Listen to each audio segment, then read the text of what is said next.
Dipankar Gupta, the one question which is most critical is, if the votes were to pan out the way Sanjay Kumar is projecting, what do you think the relevance of caste is? Because in Bihar we saw people go beyond caste identity, vote in favor of Nitish Kumar, vote for development.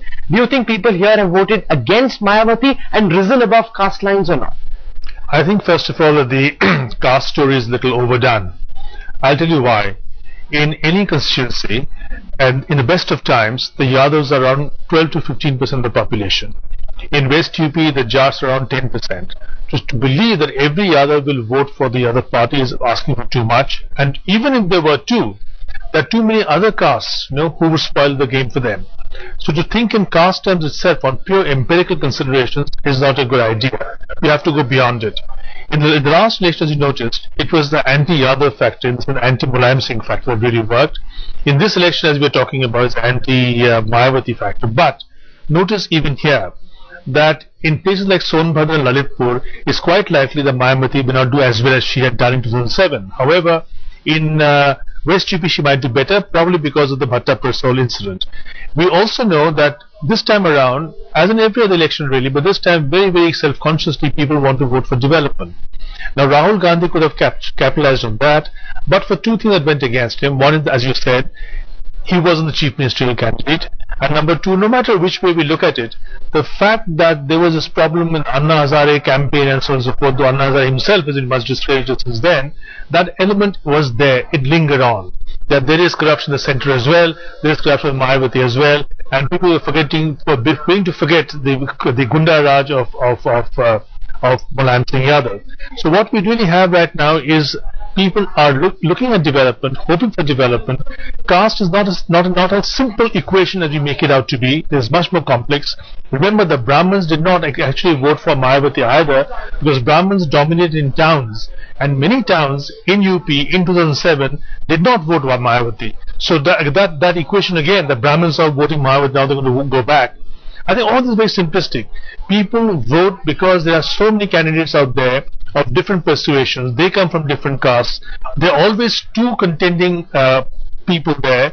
They want to sell a dream. The dream should be worthwhile, and dream should also be viable. If I vote for this dream, will this dream come true? And it should be fulfilled. I think that's the most crucial point that you're making, that Mayawati held out this hope of being this Dalit Messiah who would oversee the upliftment of the downtrodden.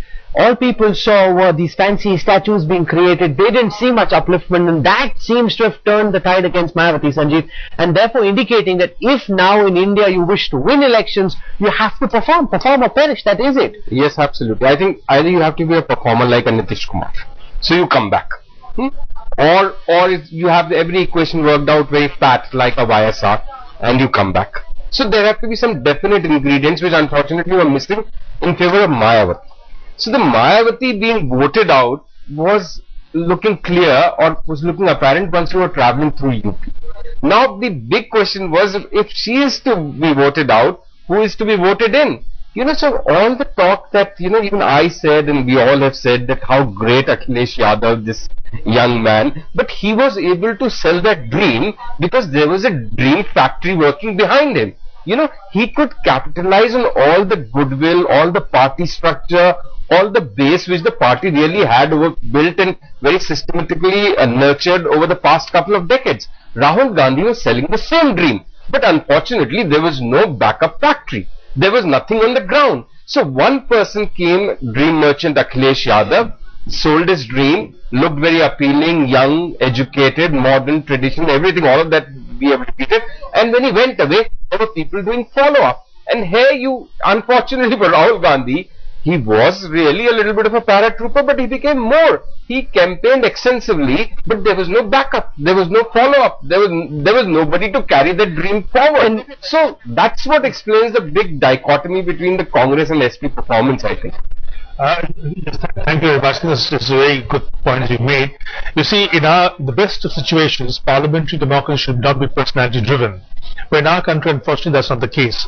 Not only did Rahul Gandhi announce Amrinder Singh in Punjab, but even in UP, Mayawati said, it doesn't really matter who your candidate is. You're voting for me no matter which constituency you might be in.